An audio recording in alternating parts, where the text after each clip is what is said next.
Zdravím vás, dámy a páni, vítam vás u ďalšieho videa. Dneska to nebude žiadna hra, žiadna naša nekonečná séria, žiadne naše predstavenie hier. Dneska sa pôjdeme pozrieť, ako Adam Camioni sa stal novým českým Andrew Tatam. Predtým, než začne video, by som vás poprosil o odber a zvonček. Ďakujem, užite si video. Pretože si myslí, že je veľký top G a tak no, myslí si, že jeho Bugatti má všelijakú farbu, takže tak. Ale predtým, než si sa pozrieme, pozrite sa tu. Pozrite sa na toto. 81% z vás, ktorí pozerajú moje videá, 81% nemajú mňa odber. Toto čo je? To hneď choďte napraviť. Hneď pauznite video a hneď choďte dať ten odber. Hneď teraz. Dobre, máte? Tak už je dobre. Môžeme sa presunúť. Môžeme vidieť, že Adam Camioni sa stal novým public figure, stal sa novým Andrew Tatom, finančným poradcom, dajme tomu. A poďme si pozrieť pár z jeho videí. Poďme na také staršie, ktoré ma fakt zaujali. Pozrieme sa na toto video. Yes! Yes! Yes! Áno, daj si do pozadia Indilu, Top G Song a daj si, že když si uvedomíš, že si to dokázal. Yes! Jupi! Jupi! Nikoho to nezaujíma, ale že nikoho. Strašne si Top G. Ešte si ohol hlavu a daj si oranžové Bugatti si kúp a bude, že fakt, že Andrew Tata. Takže tak, cheat na peníze. Yes, cheat na peníze. Hesojam poznám. Kamo, to si zabil. Takže, dámy a páni. Ešte toto video, toto som si chcel pozrieť. Posledné. V 19 letech. Sleduj eWorld, kde ti ukážu, jak využít potenciál sociálních sítí na maximum. 10 let praxe a pravidelný kóly. Bráško, poprvé to, že vo svojich 19 rokoch si zarobil prvý milión, absolútne to nikoho nezaujíma. Ja som tu 3 roky na tejto sieti a zarobil som viac ako ty. Ja som zarobil viac za týždeň ako ty za mesiac a čo nemám ešte ani speňažené videá. Takže to je podľa mňa trošku wild. Ďalšia vec. Neviem, že či by ste chceli za človeka mať takéhoto poradcu, keď sa hovorí o ňom, že čo mali byť peniaze, čo bolo, myslím, že okolo nejakých 100 000 korún českých mali ísť na charitu a on si ich zobral a mal ich dať na tú charitu a potom s nimi zmizol. Peniaze sa doteraz nevideli. Dobre. Ďalšia vec. Zastupuje tvorcov na OnlyFans. Alebo zastupoval, alebo možno ešte zastupuje, ako to napríklad mohli ste vidieť Kafu, mal s ňou veci, nejaké s ňou robil z Kafu, takže tak.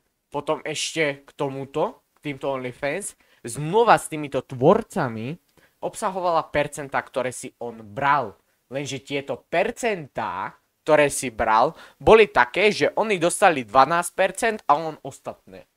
Takže taká čiastka, že jasné, že si zarobil ten milión v 19 rokoch, keď vlastne skemoval čajky na to, aby dávali vlastne na internet svoje fotky a on si z toho bral 90% zisk. Toto video ešte, disclaimer, toto video bude kratšie, pretože mám tu trošku upiatý čas, takže zhrnieme to tak rýchlejšie, ale však poďme ďalej. Sleduj pro víc info.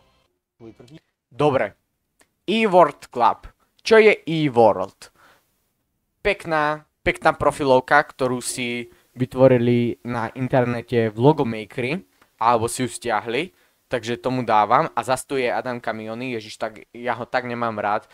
Keď mi dáte 10 €, tak si kľudne pôjdem do Clash of the Stars. eWorld, vydelávaj bez ohľadu na miesto a čas, kamo to je.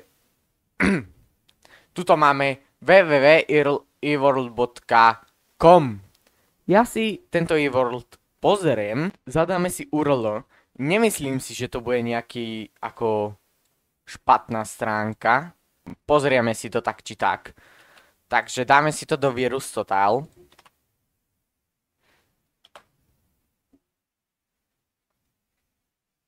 Aha. Takže je tu niečo. Je tu niečo. Všetko je vlastne v podstate clean. Lenže tu je Before I Precrime. No, preložte si to. Takže je tu niečo. Takže OK. Klikneme na to. Podľa mňa táto stránka, no jasné, pripoj sa. Toto je jak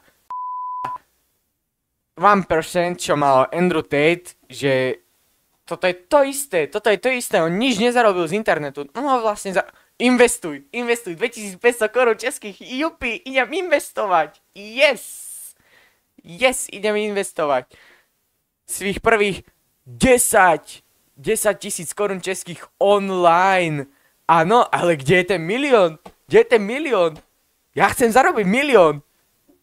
Kámo, toto je taká blbosť, ale že taká, ja mám také nervy, to, možno ma nevidíte, ale ja mám na tohoto človeka také nervy, ja ho strašne nemám rád, ja ho verejne nemám rád.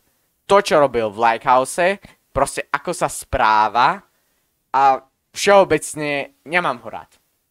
Takže, moje zhrnutie a môj názor je taký na to, že je to úplná pič.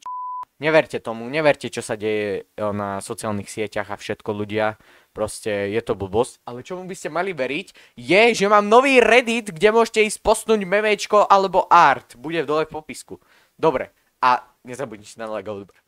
No, takže otázkou je, ako sa vlastne k tým peniazom dostal. Lebo cez internet, dobre, podľa mňa tam niečo bolo cez ten internet, nejaká tá čiastka, ale pochybujem, že 1 000 000 korún českých v 19 rokoch si zarobil len cez internet. Pochybujem. Takže, podľa mňa, s týmto skemuje ľudí, s týmto e-worldom, potom, podľa mňa je to nejaká stránka, ktorá vám stiahne niečo, alebo proste taká blbosť. Potom ďalšiu čiastku dostával z tých OnlyFansov a ešte nejaká tá menšia čiastka bola tých 100 000 korún českých. Takže ja si myslím, že je to hnusný klamár a dúfam, že mi nepríde more žaloba, že na súd, ale však ja nešírim žiadne klamy, ja len dedukujem z videa, takže tak je to moje verejné vyjadrenie. Keby niečo, že sa mu to nepáči, tak nech mi len napíše, ja to video kľudne dám dole. Ospravedlňujem sa asi nebudem, pretože nemám sa za čo ospravedlňovať, ale video kľudne dám dole. Mne to nevadí, mne to absolútne nevadí. Takže toto bol môj názor, jo. Nechoďte to robiť ľudia. Aj Bige o tom už robil reakciu, myslím, že o tom robil reakciu aj Stay 12 a neviem ešte aké ostatné kanály. Nerobte to, je to blbosť. A dávajte si pozor na to, že čo sa šíri internetom, lebo väčšinou sú to aj klamy, hoaxy, takže dávajte si na seba pozor. Toto bolo všetko odo mňa dneska. Takže dávajte si na seba pozor, ďakujem, že ste pozerali toto video, nezabudnite na like a odber. My sa uvidíme na budúcej.